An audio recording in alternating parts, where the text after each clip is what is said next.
Hi, I'm Christine, and welcome to this planky practice. So, planks are a great core exercise. They help us to build core strength. They help us to stabilize through the back if you have any back concerns. Often that tends to mean that we need a little bit of extra work through the front to help stabilize that. And they're a really great way for us to playfully connect with that sense of power inside of ourselves that's honestly accessible at any given moment. We just forget sometimes. So, let's have a little bit of fun with plank. So, starting on our hands and knees, we're going to warm up the spine. So, we'll do some nice traditional cat cow breaths here. So, your shoulders are over your wrists, your hips are over your knees. And as you inhale, lift your head, lift your bum. And as you exhale, round and push the ground away. Inhale, open it up. Exhale and round. Good. One more, just like that. And exhale. Good. Let's sit back on the heels for a moment. So, kneeling. If you need to elevate your hips by putting a block or something between your heels, that might give you a bit more ease in this posture. Good. And as you inhale, take your right arm up. As you exhale, touch your left leg, the outside you're going to grab on. Inhale, take your left arm up. And then exhale, roll the shoulder around and catch the ground behind you. Good. Inhale and think of a little bit more length here as you lift up tall through the spine. And then exhale, roll the shoulders back, look far back behind you. Hold it for another breath in and breath out. Good. Inhale, left arm up. Good. Cross the arms, hold the outer leg, exhale. Sit tall here for a full cycle of breath. Good. Inhale, right arm up. And then exhale, twist. Bring that right arm around. Inhale, length, reaching up through the crown of your head. Roll the shoulders back. Exhale, twist. Good. Inhale, right arm up. Good. Cross that right arm over the left as you hold your outer left thigh. Roll the shoulders back and hold it here for a cycle of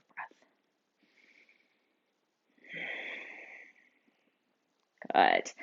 You can release this grip. Take your right fingertips and walk them out to the side beside you and inhale your left arm up and then exhale into the side stretch. Try to keep your bum on your heels and then reach up and out of the hips, out of the armpit, into the fingertips. Inhale up, both arms. On your exhale, go to the other side. Walk those left fingertips away as you now reach your right arm up and overhead.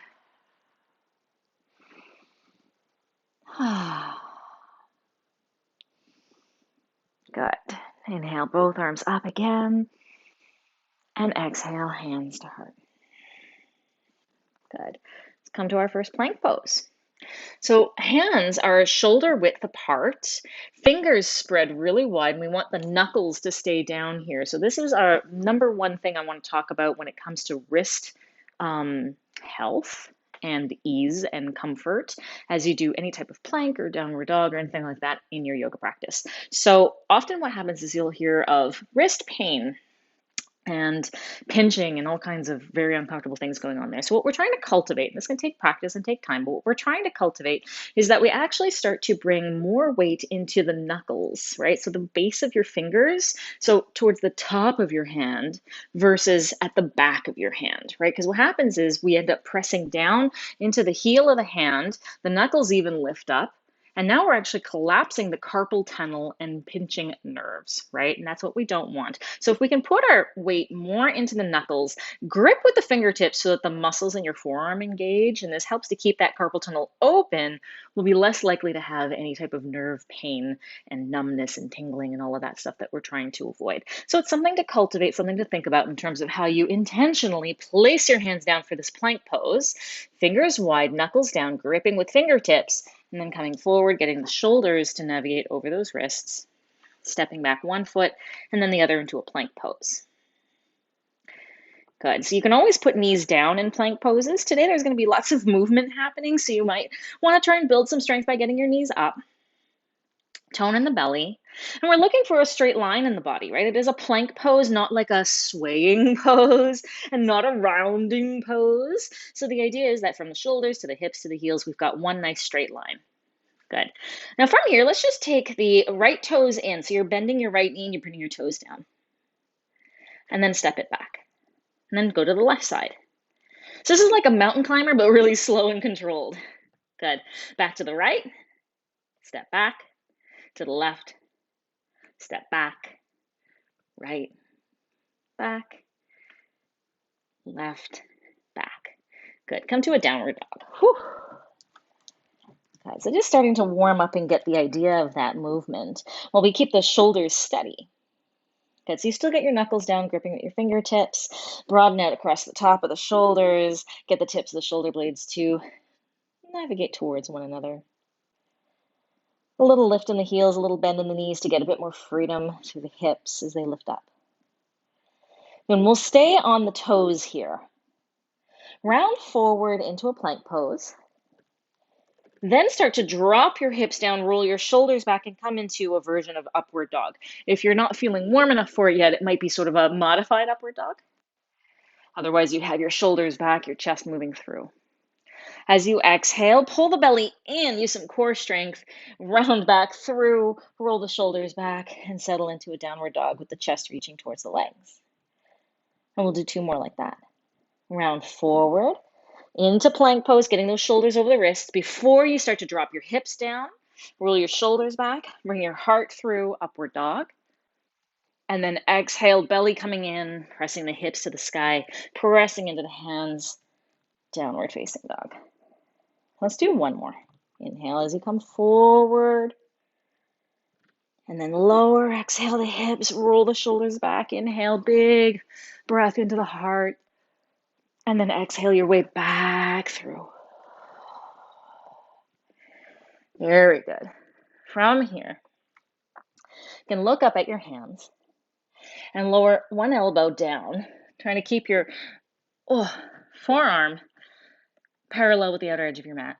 And then lower the other elbow down. So now your forearms are parallel with one another. You can do a dolphin pose.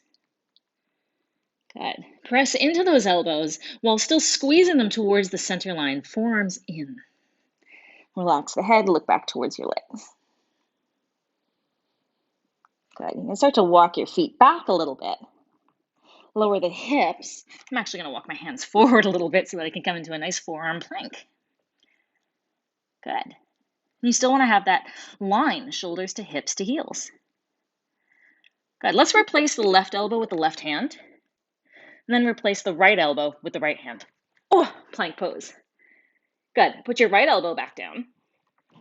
And then your left. Whew. Good. Now replace your right elbow with your right hand. And then your left. And then come down left. And then right. Very good. Lower your hips down. Untuck the toes. Roll the shoulders back. Sphinx. Take a nice couple of deep breaths right there.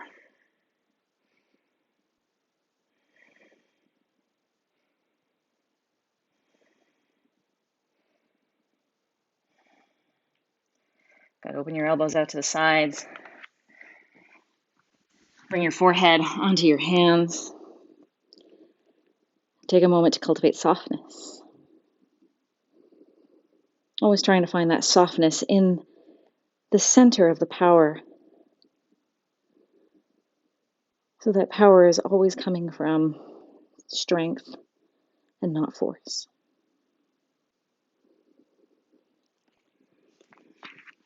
We'll come onto tented fingers on either side of the mat. Your elbows are up, legs pointed back, heels squeezing in towards the center line. Roll the shoulders back, inhale, peel the chest up. Exhale and lower. Again, inhale, peel up. Exhale down. This time, inhale up. And now lower just your right shoulder. So you're going to round it down and see if you can tap it in the floor in front of you. You might not, it's okay. And then roll it back as you inhale and come up again. Exhale, go to the left side. Roll it down. Inhale up. And then to the right. And up. And one last time left. and up. Good. From here, start to point your elbows down so you get extra squeeze in the shoulder blades behind you. Inhale, heart forward, and then exhale and release.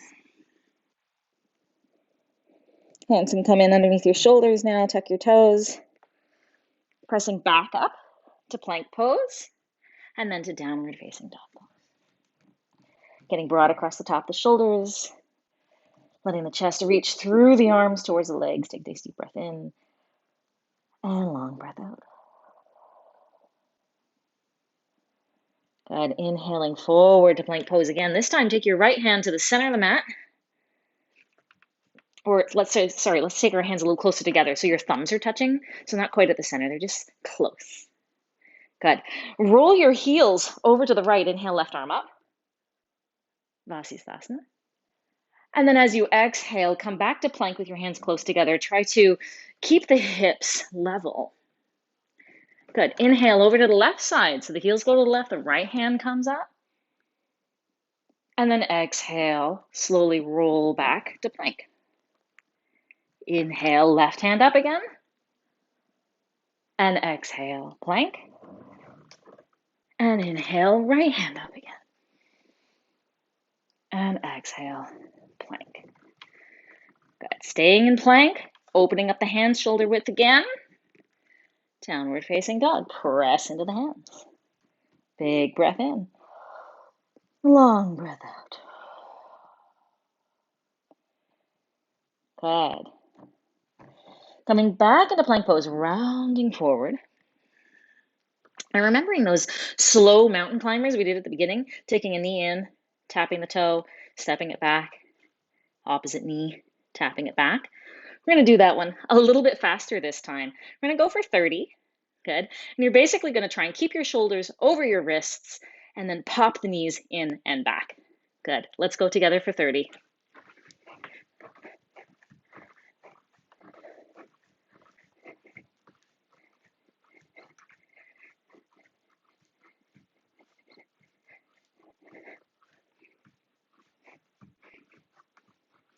Good. Plank pose and downward facing dog. Whew. I've learned my lesson. I don't count along with you. It'll just sound very awkward. You all know how to count. I know you do.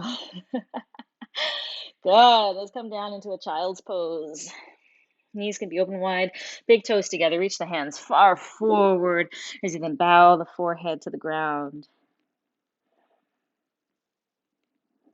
And a couple of breaths as you let your body settle in.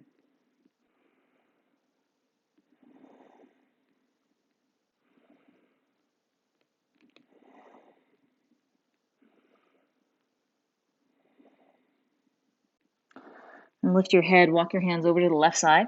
Try to keep your right hip anchoring down towards your heel so you get some space between the hip to the armpit, all the way out to your fingertips. You can bow your head back down, maybe touching the forehead to the ground. Take 3 breaths into the right side of the body.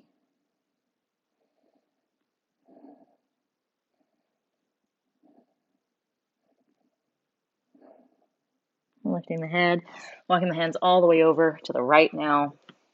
Keeping that left hip down. Head down, 3 deep breaths.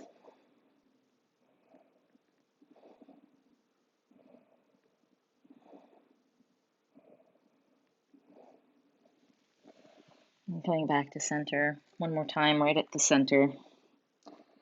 Getting even softer now.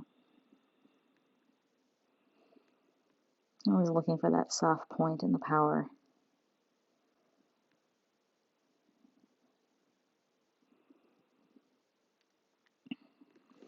Sliding your hands in under your shoulders so that you can press up.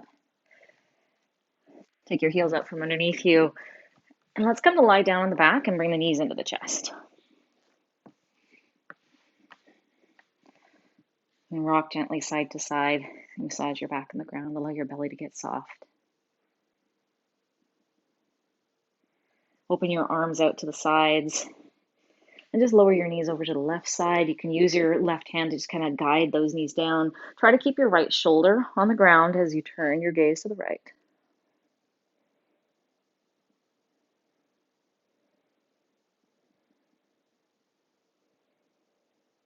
Inhale your knees back up. Exhale your way to the other side.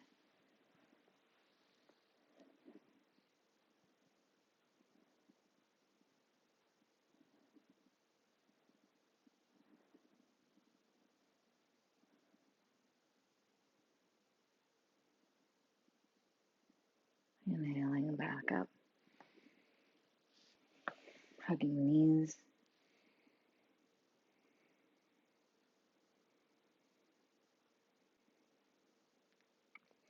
Holding onto the backs of your legs and just rolling yourself up to sitting. Placing your hands together at your heart, pressing your thumbs against your sternum. Lifting the heart to the hands, bowing the head slightly towards the fingers, eyes closed. Feel your heart beating in your chest and your breath upon your fingertips.